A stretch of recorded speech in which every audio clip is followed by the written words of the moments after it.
భానుమండల మధ్యస్థ భైరవీ భగమాలిని పద్మాసనా భగవతి పద్మనాభ సహోదరి.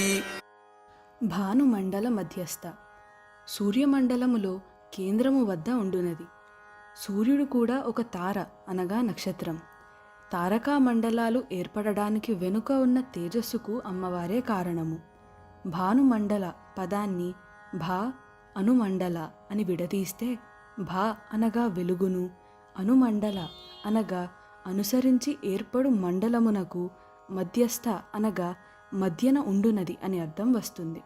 అంటే అమ్మవారు వెలుగుకు కేంద్రమని, వెలుగుకు ఉత్పత్తి స్థానమని అర్థాలు వస్తాయి.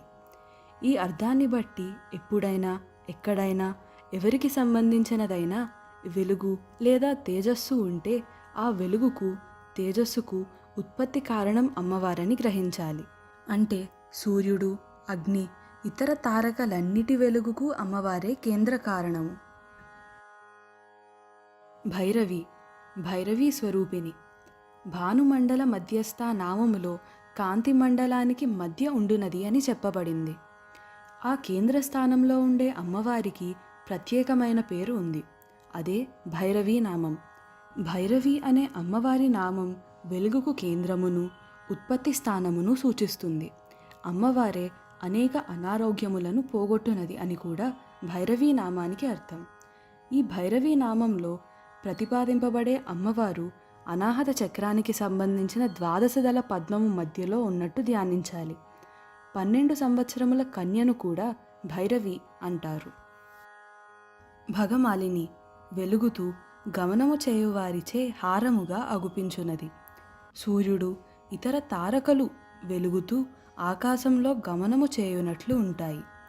12 రాసులలో ప్రకాశించే 12 రకాల లక్షణాలు గల సూర్యరూపమును ద్వాదశ ఆదిత్యులు అంటారు. ఈ ద్వాదశ ఆదిత్యులు అమ్మవారి కిరీటములో మణుల వలె ప్రకాశిస్తూ ఉంటారు. అందువలన భగమాలిని అంటారు. భగ అనే పదానికి ఐశ్వర్యము అని కూడా అర్థం ఉంది.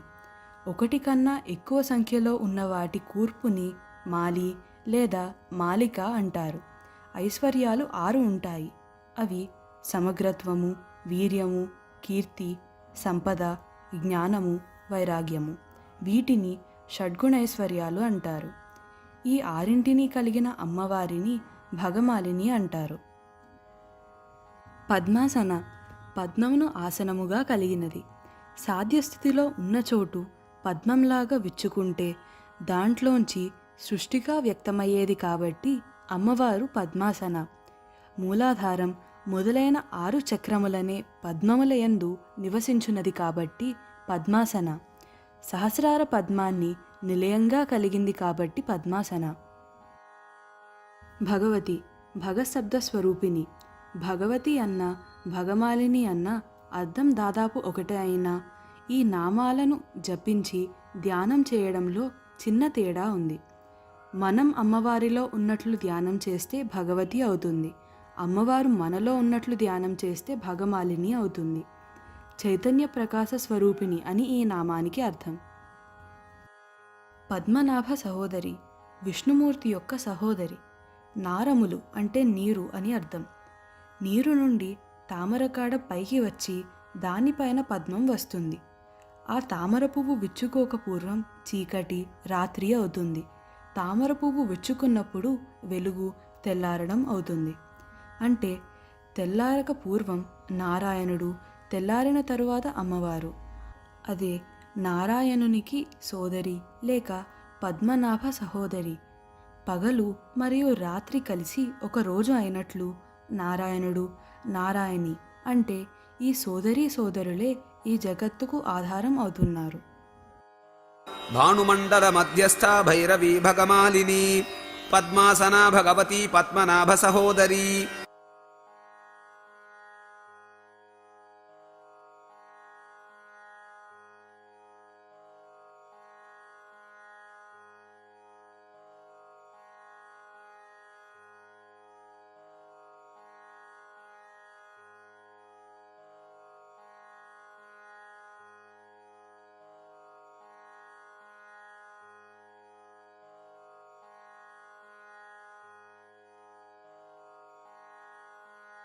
ఉన్మేష నిమిషోత్పన్న విపన్న భువనావళి సహస్రశీర్ష వదన సహస్రాక్షి సహస్రపాత్. ఉన్మేష నిమిషోత్పన్న విపన్న భువనావళి తెరువబడుటతోనూ మూయబడుటతోనూ పుట్టిన లీనమైన చతుర్దశ భువనములు కలది. అమ్మవారి కనురెప్పలు తెరుచుకోవడం చతుర్దశ భువనాలు ఉత్పత్తికి, కనురెప్పల మూసుకోవడం వాటి లయానికి కారణమవుతాయి. ఆవిడ కనురెప్పలను తెరుద్దామని మూద్దామని సంకల్పించినా చాలు ఇలా జరుగుతుంది అని అర్థం. బ్రహ్మాండాలను సృష్టించడానికి, లయము చేసుకోవడానికి అమ్మవారికి రెప్పపాటు కాలం చాలు అని కూడా అర్థం. ఉన్మేషం అంటే మేషరాశితో ప్రారంభించి నీ మేషం అంటే మేషం దగ్గరకొచ్చి అయిపోవడం అని అర్థం చేసుకుంటే ఈ రెండు స్థితులకు మధ్యన చిట్ట చివరగా ఉండే మీనరాశి అనగా జలరాశి వస్తుంది. మీనం అంటే మత్స్యం అంటే సృష్టి ప్రళయాల మధ్య మీనరాశికి సంబంధించిన కథ మత్స్యావతారము ఉంటుంది అని అర్థం. సహస్ర శీర్షవదన 1000 లేదా అనంతమైన శిరస్సులతో ముఖములు కలది. సహస్ర పదానికి 1000 అనే కాక అనంతం అనే అర్థం కూడా ఉంది. కాబట్టి అమ్మవారికి 1000 తలలు 1000 ముఖాలు ఉంటాయని పైకి అర్థమైన అనంతమైన తలలు అనంతమైన ముఖాలు కలది అని అర్థం చెప్పుకోవాలి. ఈ 1000 తలలు 1000 ముఖాలు వేరే ప్రత్యేకంగా ఉన్నట్లు అర్థం చేసుకోకూడదు. విశ్వంలో ఉన్న అనంతమైన జీవుల తలలన్నీ అమ్మవారి తలలుగాను, ముఖాలన్నీ అమ్మవారి ముఖాలుగాను ధ్యానించి దర్శించాలి. అనంతమైన శీర్షములు ముఖాలు కలది అని ఈ నామానికి అర్థం చెప్పుకోవచ్చును. సహస్రాక్షి 1000 లేదా అనంతమైన కన్నులు కలది. సహస్ర అనగా 1000 లేదా అనంతమైన, అక్షి అనగా కన్నులు గలది.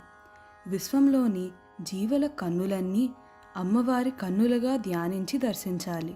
అప్పుడు అమ్మవారి సహస్రాక్షి అన్న నామానికి అర్థాన్ని, అనుభూతి పొందడం జరుగుతుంది. ఇంద్రుని కూడా సహస్రాక్షుడు అంటారు. ఇంద్రుడంటే దేవతాశక్తులకు అధిపతి.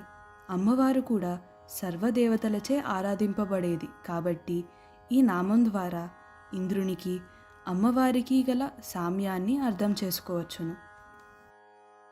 సహస్రపాత్ అనంతమైన పాదములు కలది.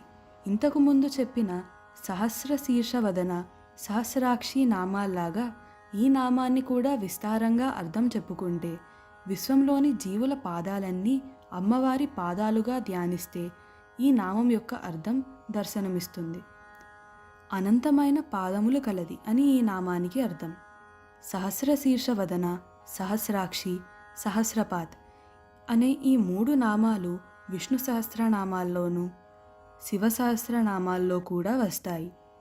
ఈ ముగ్గురికి ఉన్న ఈ 3 నామాలను బట్టి విశ్వానికి అధినాథుడైన పరబ్రహ్మగా చెప్పబడే ఒకే ఒక దేవుని యొక్క 3 రూపాలే ఈ ముగ్గురివి అని తెలుస్తుంది. ఉన్మేష నిమిషోత్పన్న విపన్న భువనావళి సహస్రశీర్ష వదన సహస్రాక్షి సహస్రపాత్.